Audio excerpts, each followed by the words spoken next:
How's it going, guys? ultrasive here, and in today's video I'm going to be doing a setup tour since I've changed quite a few things on my setup, including like the biggest change, which is the desk. So yeah, in today's video I just wanted to go over all those insane changes, and I know a lot of you guys do like watching setup tour videos. So yeah, I really wanted to initially talk about my desk. It's 33 inches in depth because I really wanted a deep desk, which basically since I built this desk on my own with my stepdad, it's 3 2x6s, or I mean 6 2x6s, all like just lined up together.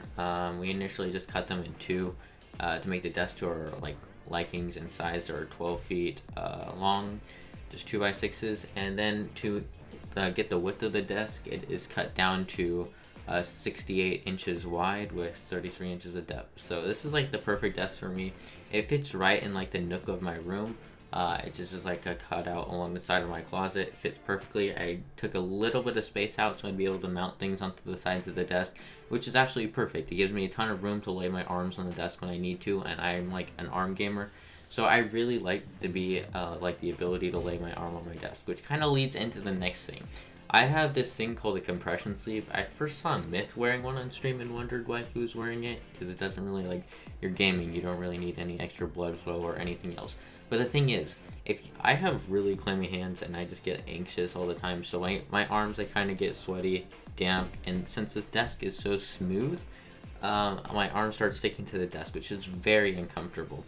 So like wearing a compression sleeve, it takes up all that sweat and gives you an extra like slippery, frictionless surface, which is really nice for gaming and allows you to hit them sick flicks. Going down to my gaming PC, this is the PC that I do all my gaming and editing on.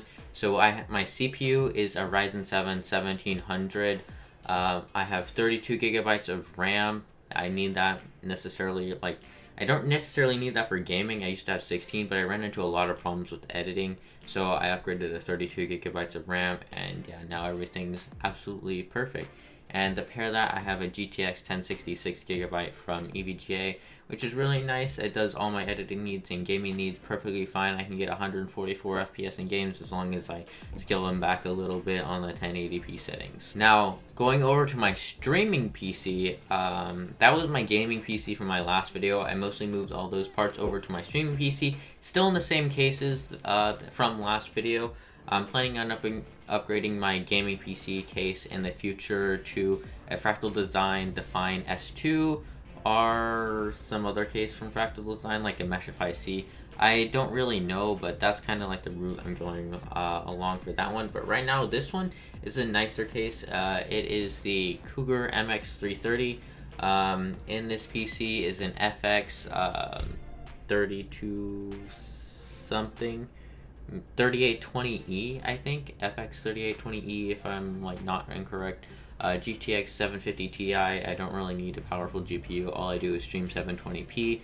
So yeah, that's absolutely fine. This PC handles all my streaming and recording needs absolutely fine. So everything is great there.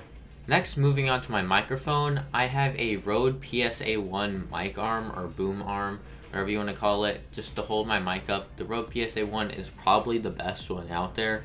I don't really think there's a better one. I've tried other ones even before this one. Like, I had a really bad one from Newer that was really cheap, like $10 off Amazon.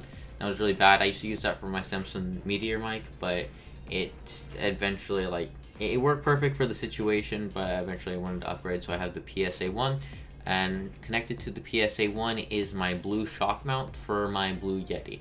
I'm in the future, I'm looking to upgrade to like a Rode NT1, something along those lines, like an XLR mic, and get like a preamp and analog to digital converter so I can have better audio quality in my videos. But for now, that's absolutely fine with what I have. And right below that is my Logitech C920. This is a 1080p 30 webcam for streaming and like recording videos. It does absolutely fine. In the future, I'm looking to upgrading either to like a DSLR or a Logitech Brio. I'm not even sure like what I'm gonna do, because I'm not exactly like the biggest video nerd when it comes to actual like IRL videos. I'm pretty much a nerd when it comes to like recording gameplays and everything, and I can tell you like exactly what every single OBS setting does, because I watch way too much EposVox, and shout out to him because he actually like hooked it up. I've watched so many of his OBS tutorials, and yeah, it's really gotten me into OBS, and I know so much more than I used to now. Now, going over my peripherals, let's start with my keyboard. So this is the Logitech G810 Orion Spectrum. It has the Roamer G tactile switches, which have a tactile bump as you go down, but they are pretty silent switches. The only real audio noise that you hear is whenever the switches bottom out and it's plastic against like the plastic base plate. Right underneath my keyboard, I have a glorious PC gaming wrist rest, which really helps because your wrist kind of tilts too much whenever I'm like just gaming regularly. Putting it on the desk, this is a pretty tall keyboard compared to something like the G513. Next to it, I have this really cheap Jellycomb numpad. I used this to switch my scenes instead of like a Elgato Stream Deck, because those are like $150 to $250 for my purposes. Instead, I use 12 keys on this little numpad, and I can switch my scenes. I can mute everything. OBS is super good about implementing it. It'll show up as like numpad 1 in the settings instead of just 1, so it's absolutely perfect for my needs. It does exactly what a Stream Deck does. The only thing I say it doesn't do is show little thumbnails. So I mean, I don't really need those. I've already memorized what every single key does in a way that makes sense for me. So this is literally like just as good as a Stream Deck, and I don't know like why I haven't seen more people doing it out there. Everybody just was like so willing to spend $150, $250 on a Stream Deck, and I'm like, well, I guess I'm just gonna be the cheap one and spend $10 on a numpad. It may not even be $10, maybe like $5. I really don't know. And behind that, I have my U-Green Kvm Switch. Really, this is just the switch between both my PCs. I really didn't want to have 2 keyboards on my desk. That really clutters up your desk. 2 keyboards, 2 mice, everything like that. So I have a Kvm switch. I just press a button and it switches both my keyboard and mouse all over to my streaming PC. It doesn't switch my headphones because I use Voice Meter and V-Band to connect my headphones to both my PCs. So it's running on my gaming PC or my streaming PC, and it forwards audio over to my gaming PC where my headphones are connected to. And just to talk a little bit more about my headphones, I have the G933s. They do have like RGB and everything. I turn it off usually.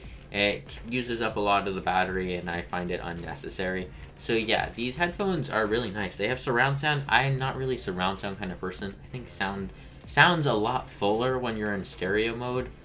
Just like my personal preference. But yeah, the reason I got these is that the ear cups are huge, and I have very large ears, so I need huge ear cups, and the pressure on this headset isn't a ton, which I really appreciate. I hate headsets that make my head feel like I'm being crushed and my ears are being suffocated, and these ear cups, they're like athletic, like swimsuit style ear cup, whatever.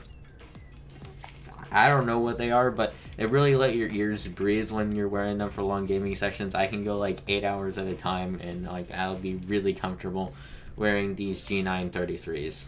Next up is my mouse, which is a G502. It's hooked up to a mouse bungee to make it feel like it's wireless, but I'm really looking to upgrade to a wireless mouse. I'm not sure if I'm going to go with like the G502 wireless or switch up to something like a G703, since I kind of like the body on that mouse. But yeah, I'm kind of looking to upgrade to an actual wireless mouse. I'm tired of having to deal with like too many cables. Yeah, I really do like cables because they're like they're so reliable, but in the terms of mice, they do get really annoying even if you have a mouse bungee. But yeah, if you really want the lowest latency, I watched a video on Linus Tech Tips which show that like wireless mice can actually perform just the same as wired mice, so I'm not really scared of that anymore. And Logitech is really decent like wireless gaming mice, and I've always stuck with like Logitech peripherals for gaming, so I'm kind of just thinking about upgrading to like a G703. G502 body is just fine, but I think it's just a little bit heavy, and since my weak arms can't really fling this mouse around quick enough. Below that, I have my extended mouse pad. I actually use this entirety of this mouse pad all for my mouse. Usually you're supposed to lay your keyboard on it, but since I'm a low sensitivity gamer, I just use the entire thing just for my mouse. So from the center of it to the side, which is like a foot and a half, I can do a 360, and that's kind of like where I like my sensitivity to be at. I'm just pretty low sensitivity gamer. But the only thing it really gives me any problems with is my building in Fortnite. It's really hard to just start building one by ones all the way up into the sky. So yeah, it kind of gets difficult eventually, but you know, just flinging around, resetting your mouse back to the center position, and it really does help out.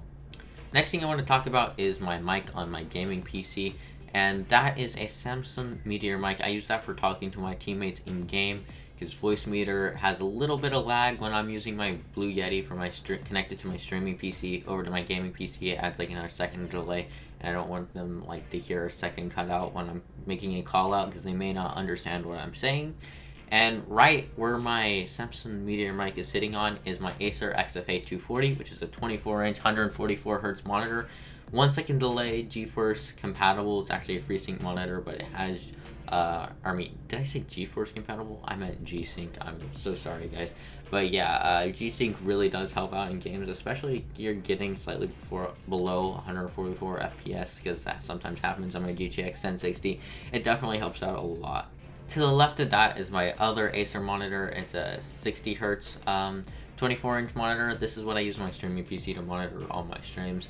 It's just enough. I'm planning on getting these two monitors on a stand, and maybe getting another monitor for my streaming PC and placing it on top or on the other side of my gaming monitor, because I want two monitors on my streaming PC. That would be a lot better, so I can monitor stream at the same time as OBS and Streamlabs, Streamlabels.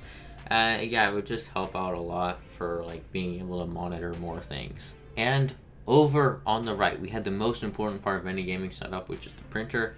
I have the printer in my room because there's literally no other desk in this house except my old one, which is now in the garage. We don't really have enough space for another desk, so yeah, the printer is currently in my room. I don't really have any place to put it in my closet, and that would be kind of awkward, just everybody coming into my closet to print something off. So yeah, if anybody needs to print something off in my house, I come into my room and have the printer. This isn't really much of a big deal since my desk is so huge, and it just sits in the small little corner on the right, and everything sits perfectly fine. I really do hope you guys enjoyed this setup tour. This is the setup. I love just upgrading to my dream gaming setup. It's just like one of my hobbies I've been doing over like the past like 3 to 4 years. So yeah, it's been a really enjoyable time. I've done everything in like a most cost-effective way possible for upgrading, and I really feel like right now I'm at a really good place in my setup. And as I upgrade the setups like every 6 months or so, I usually have a few new things here and there, so I may make another setup tour video. But yeah, I hope you guys did enjoy this video. I hope you guys learned something. Maybe you can add something to your setup. Maybe you might think about building a desk. I'm sorry I didn't make a vlog of building my desk. That would have actually been really cool. But yeah, this desk is awesome. It's really smooth. I sanded the top for hours upon end in my backyard, hand sanding it, belt sanding it. Yeah, it ended up really nice. I kind of went with the workbench style when I was making this. I didn't want to put stain on it and make it any like brown, sort of like my old desk. I kind of like the organic wood workbench look to it. So yeah, I just put poly on it to protect it from like my gaming juice. And yeah, I'm out, guys. Peace.